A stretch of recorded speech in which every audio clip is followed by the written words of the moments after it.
ముఖ్యంగా 20 July 2020లో CBI ముందు సునీతక్క హాజరైనప్పుడు వాంగ్మూలం ఇచ్చినప్పుడు జూలై 2020 వాంగ్మూలం ఇచ్చినప్పుడు ఏం చెప్తుందంటే లెటర్ గురించి ఏం చెప్తుందంటే, at this time my husband showed me a photo in his mobile. అంటే సునీతక్క భర్త రాజశేఖర్ ఫోన్లో photo చూపించాడంట. The said photo was purported letter written by my father and mentioning therein the name of Prasad driver as suspect killer. The said photograph was forwarded through Krishna Reddy to my husband. After this I got afraid and suspicious as well that it may have been a fabricated letter in order to put the blame on Prasad and that he may be killed if the letter comes out. అని ఆ letter గురించి, లెటర్ను చూసినా అని చెప్తుంది, letter ఉందని తెలుసు అని చెప్తుంది, లెటర్ బయటకు వస్తే ఏమేమో అవుతాయని చెప్పి కూడా ఇంత డీటెయిల్డ్ ఎక్స్ప్లెనేషన్ ఇస్తారు. ఇంకా కింద చాలా ఉంది చదువుకుంటా పోతే. ఆ తరువాత వెంటనే బహుశా ఎవరో చెప్పినట్టు ఉన్నారు, సిబిఐలోనే ఎవరైనా లాయర్లు చెప్పినారేమో, ఈ రకంగా స్టేట్మెంట్ ఇస్తే నీకు నష్టమమ్మా అని చెప్పారేమో. ఇమ్మీడియట్గా నెల రోజులు తిరగకముందే, ఇది జూలై 2020, 28 జూలై 2020, ఇది 27 ఆగస్ట్ 2020, కరెక్ట్గా నెల రోజుల వ్యవధిలో ఏమంటుంది, ఆ లెటర్ ఉన్న విషయమే నాకు తెలియదు, అంతా తూచ్. నాకు లెటర్ నేను చూడలే, లెటర్ గురించి నాకు తెలియదు, అంతా తూచ్.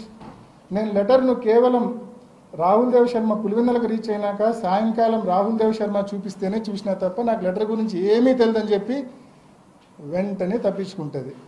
సిబిఐకి ఇచ్చిన వాంగ్మూలాలండి ఇవన్నీ కూడా. ఈజ్ దిస్ న్యాచురల్ జస్టిస్ అని నేను అడుగుతా ఉన్నా, సునీతక్కను అడుగుతా ఉన్నా, సిబిఐని కూడా అడుగుతా ఉన్నా. ఇది న్యాచురల్ జస్టిసా? సామాన్యుడికి ఇది సాధ్యమేనా? సిబిఐ దగ్గర ఒక వాంగ్మూలం ఇచ్చి నెల తిరగకుండానే నా వాంగ్మూలం అది కాదు, నేను అసలు చూడలే వినలే, దాని గురించి నాకు ఏమీ తెలియదంటే అటువంటి వాంగ్మూలం అసలు రికార్డు చేస్తారా? నెల తిరగకుండానే వాంగ్మూలం, మళ్ళీ రెండో వాంగ్మూలం నాకేం తెలియదంటే రికార్డ్ చేశారు. మీ అందరికీ కాపీస్ ఇస్తున్నా, ఇప్పుడు మీ అందరికీ కూడా 10 కాపీస్ మీ అందరికి ఇస్తా ఉన్నా. అండ్ అంటే ఈ మాదిరి దస్తగిరి కూడా ఇంకో నెల తర్వాత పోయి నాకేం సంబంధం లేదు అంటే అంతా తూచి నేను చెప్పింది అంటే అయిపోతుందా? తూచి అవుతుందా ఇది? అంటే ఏ రకంగా ఒక విచారణ సంస్థ, ఒక సునీతక్క, ఒక దస్తగిరి లాలూచి పెడితే ఏ రకంగా ఉంటుందనే దానికి ఇదొక ఉదాహరణ. ఇంకోటండి, ఆ వీడియో ఓపెన్ చేసింది అంతకుముందు 4 minutes.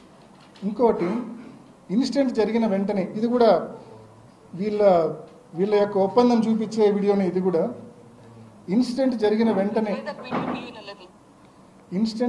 వెంటనే ఒక 2 వారాలకు సునీతక్క ప్రెస్ మీట్ పెడుతుంది, 10 రోజుల్లోనే అనుకుంటా.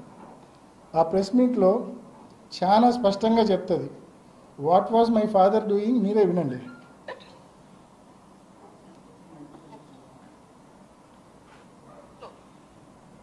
ఎందుకు ఇట్లా జరుగుతుంది? What exactly is happening behind the scenes? నాన్నగారు ఏం చేస్తున్నారు ఈ మధ్య కాలంలో? Is working very very hard. Last couple of months or years he's been working extremely hard. ఏం పని చేస్తున్నారు? వర్కింగ్. అవినాష్ ని ఎంపీ చేయడానికి ఏమేం చేయాలనో ఆలోచిస్తున్నారు.